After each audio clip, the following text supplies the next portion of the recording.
Imagine a world where the surface was no longer safe, where survival meant abandoning the world you knew and sealing yourself underground. In the early days of the atomic age, that fear wasn't just a nightmare, it was a plan.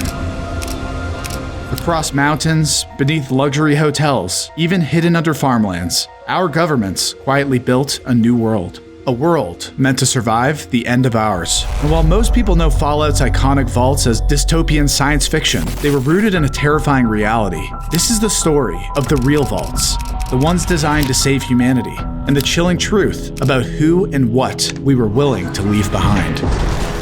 The idea of vaults didn't begin with Fallout. It began with fear. A fear so great, it reshaped the world overnight. On August 6, 1945, a single bomb reduced Hiroshima to ash. 3 days later, Nagasaki followed. And in an instant, humanity realized our cities, our homes, our very way of life could disappear in seconds. As tensions with the Soviet Union grew, Cold War paranoia took root. Governments around the world raced to prepare for a future they hoped would never come. A future where survival meant going underground. In America, that fear sparked a secret mission, not just to survive the first strike, but to rebuild society afterward. Hidden facilities were planned beneath hotels, inside mountains, even under suburban neighborhoods. Structures designed not just to protect, but to govern, to communicate, and to restart civilization. These weren't just shelters, they were entire cities, buried in silence. Most of them stayed hidden for decades, and some we still don't know about, but a few would eventually come to light, each more surreal than the last. Across the United States, dozens of secret bunkers were carved into the earth, some built for government continuity, others simply to survive the aftermath. For the average American, the government promised protection, rows of public shelters marked with familiar yellow signs. But the truth was far more grim. Most public shelters were little more than empty basements, stocked with stale crackers and expired water drums. No real ventilation, no medical care, no guarantee you'd survive the week. Because when the end came, not everyone was meant to be saved. Only the essential, only the powerful. And not all vaults were built the same. Some weren't shelters at all. They were private kingdoms buried beneath the earth.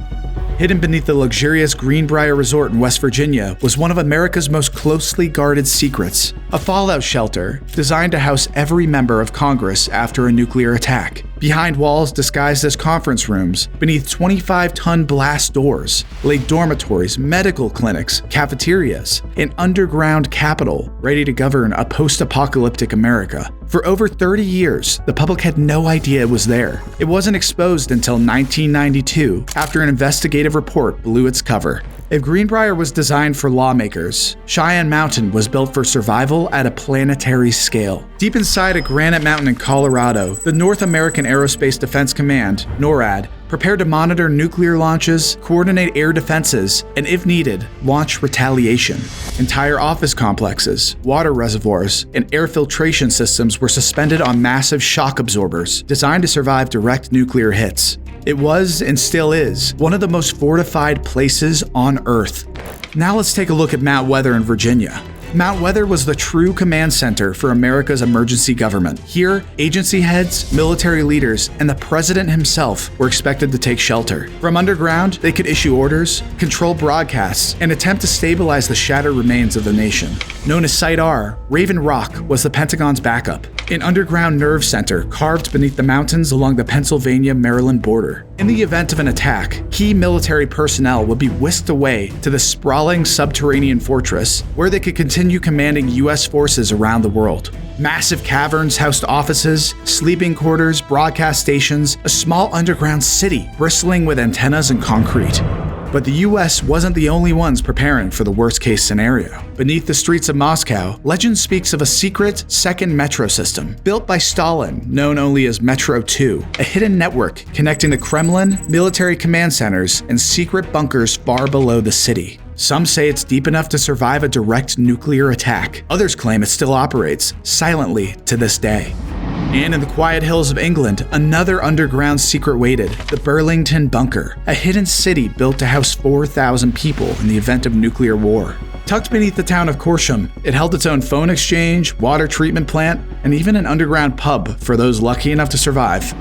And in the deserts near Tel Aviv, behind layers of armed security and reinforced concrete, sits Site 911, Israel's hidden fortress against the apocalypse. Built to withstand nuclear, chemical, and biological attacks, its blueprints show multiple underground levels, and a command center designed to outlast the fall of the modern world. For the average citizen, though, the dream of survival was sold on glossy brochures and cheery civil defense ads.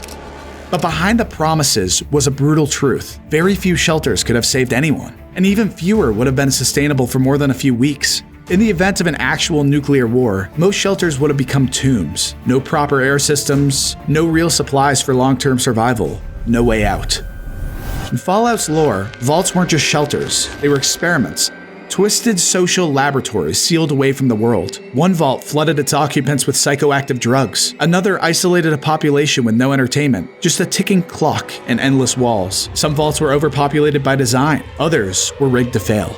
The terrifying part? Real-world planning wasn't far off. Many government shelters, like Mount Weather and Raven Rock, were never intended for the public. They were reserved for officials, elites, and essential personnel. To better understand how humans might react after nuclear war, Cold War researchers launched projects like Project Gabriel and Project Sunshine, secret studies that harvested the remains of deceased children to measure radiation effects. They also conducted the Operation Teapot Apple II, building mock towns filled with mannequins, then vaporizing them with nuclear blasts, studying not only physical destruction, but how survivors would respond to the annihilation of everything familiar. Some proposals even suggested triaging survivors based on age, skills, and obedience. Others considered sacrificing non-essential populations to preserve precious resources. If the worst came, most people would have been left to fend for themselves, outside, exposed, and forgotten. Even worse, studies during the Cold War quietly acknowledged that mass panic, food riots, and psychological collapse were inevitable after just weeks underground. And adding insult to injury, the government wasn't just preparing to protect leaders or soldiers. Beneath Culpeper, Virginia, they built Mount Pony, a massive underground vault, not for people, but for billions of dollars in cash, preserved to reboot the economy after the end of the world. At its peak, Mount Pony held over $4 billion, ready and waiting, even as most Americans would have been left with nothing but ashes. Fallout's darkest vault experiments were never officially real, but the mindset behind them, the cold calculation of who lives and who dies, absolutely was. The vaults, both fictional and real, weren't just about survival, they were about control. And we're about to see just how much deeper the rabbit hole goes. While the public shelters crumbled into dust, a new kind of vault quietly emerged, built not just for survival, but for luxury. Hidden beneath remote estates and abandoned missile silos, the wealthy began constructing underground palaces, gyms, cinemas, wine cellars, private medical suites, all waiting just in case the world above finally fell apart.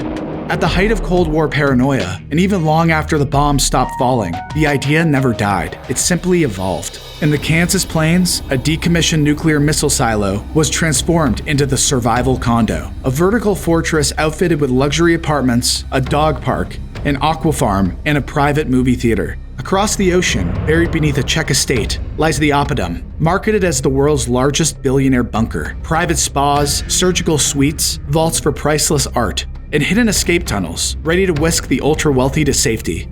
Companies like Vivos now offer spaces in global underground shelters, promising safety from nuclear war, pandemics, or even asteroid strikes for those who can afford a six-figure survival membership. By the end of the Cold War, survival wasn't just a contingency plan. It had become a lifestyle, a privilege reserved for those who could pay for it. For everyone else, the only real shelter left was hope. Despite the millions poured into shelters, secret bunkers, and survival plans, in truth, nuclear war would not have spared anyone. Scientists knew that even those who survived the initial blasts would face a world of famine, nuclear winter, and radiation sickness. Vaults, shelters, underground cities, these weren't solutions, they were illusions. Fallout's world of broken vaults and lost hope wasn't a warning about the future. It was a reflection of the past, of how even facing extinction, humanity could still find ways to divide itself. The bombs never fell, the world didn't end in fire. But the fears that built these shelters, the walls we put between each other, those never really went away. Maybe the real vaults we built were the ones we never left. And maybe, just maybe, there are still doors sealed beneath our feet. Vaults we were never meant to find. Secrets waiting quietly in the dark.